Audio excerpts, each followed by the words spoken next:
The transformation of Charlie Kirk from digital provocateur to conservative martyr has taken precisely 72 hours, a land speed record for historical revisionism even by our debased standards.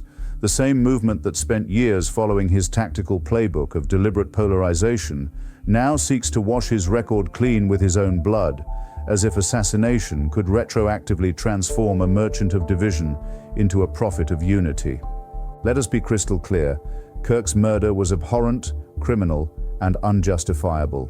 But the immediate rush to sainthood, this grotesque canonization currently underway across right-wing media, is an insult to both history and intelligence. Trump's posthumous Medal of Freedom, the flags at half-staff, the sudden amnesia about Kirk's actual legacy, it's all part of a passion play where the protagonist's sins are conveniently forgotten the moment he becomes useful as a symbol rather than a person. Kirk was not some innocent victim of random violence. He was an architect of the very toxicity that ultimately consumed him. For years, he built his brand on catastrophizing every cultural disagreement into civilizational conflict. Professors weren't just liberal, they were Marxist indoctrinators. Diversity programs weren't just misguided, they were anti-white racism. Every campus protest was the beginning of a communist revolution. He didn't engage in debate, he declared war, and now his allies want to pretend he was a peacetime casualty. The hagiographies now being written conveniently omit Kirk's greatest hits, his professor watch list that targeted academics for harassment, his deliberate misrepresentation of campus events to fuel outrage, his transformation of confused 18-year-olds into culture warriors convinced they were under existential threat. He weaponized victimhood while claiming to oppose victim culture, created safe spaces for conservatives while mocking the very concept, demanded free speech for himself while attempting to silence others. What's particularly galling is watching the same figures who enabled and amplified Kirk's divisiveness, now positioning themselves as voices of reason, calling for unity. These are the people who cheered when he turned owning the libs into a business model, who funded his tours of calculated provocation, who retweeted his most inflammatory content. They built the pyre, handed him the matches, and now want to pretend the resulting fire was spontaneous combustion. The right's canonization playbook is as transparent as it is cynical. First, erase all complexity from the victim's record. Kirk becomes not a flawed political operator, but a warrior for freedom. Second, attribute to him virtues he never displayed. Suddenly, he's a uniter, a bridge builder, a voice of reason. Third, use his death to justify exactly the kind of escalation he would have promoted if someone else had been killed. More division, more demonization, more democratic destruction. Donald Trump Jr.'s eulogy calling Kirk a brother is particularly rich, considering Kirk built his brotherhood on teaching young conservatives that their fellow Americans were enemies to be defeated rather than citizens to be persuaded. The inspiration to millions that Trump celebrates was an inspiration to see politics as total war, compromise as betrayal, and moderation as cowardice. If that's martyrdom, then the word has lost all meaning.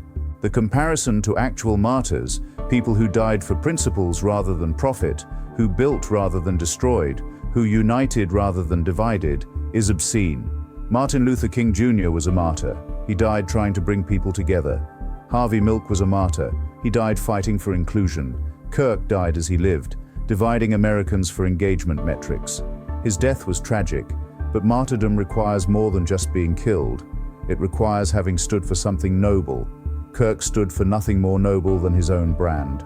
What the right refuses to acknowledge is that Kirk's assassination, while criminal and condemnable, was entirely predictable given the rhetorical environment he helped create. When you spend years telling people that every election is their last chance to save America, when you convince them that their opponents aren't just wrong but evil, when you frame every political dispute as existential combat, you cannot claim surprise when someone takes you literally. Kirk didn't pull the trigger, but he helped create a world where pulling triggers became thinkable.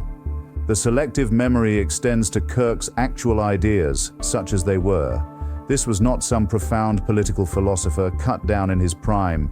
This was a talented marketer who recognized that outrage sells. His intellectual contributions to conservatism amount to little more than repackaging standard talking points in increasingly inflammatory language.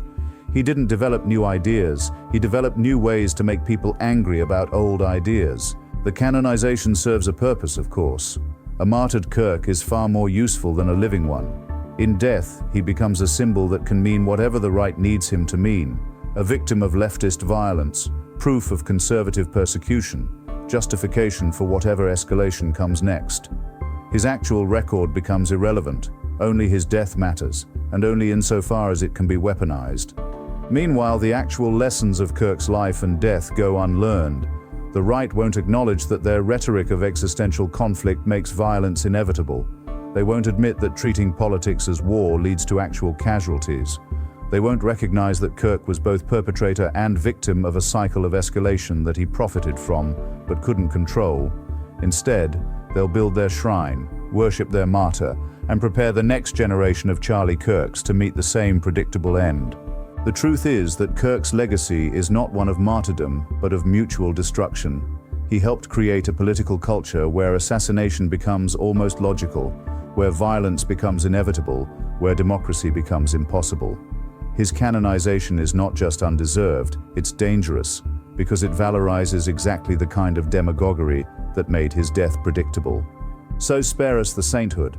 Kirk was what he was, a talented provocateur who confused destroying discourse with defending democracy, who mistook making enemies for making a difference, who built a career on division and died from it. His death was a tragedy, but his life was no triumph. He deserves justice, not deification, acknowledgement, not canonization, a trial for his killer, not a halo for himself. The right will make him a martyr anyway, because that's what the moment demands. Not reflection, but escalation. Not learning, but doubling down. Kirk would have understood. It's exactly what he would have done if the roles were reversed. In death as in life, he remains a prisoner of the very cycle he helped create, useful now only as ammunition in the war he helped start but didn't live to see finished.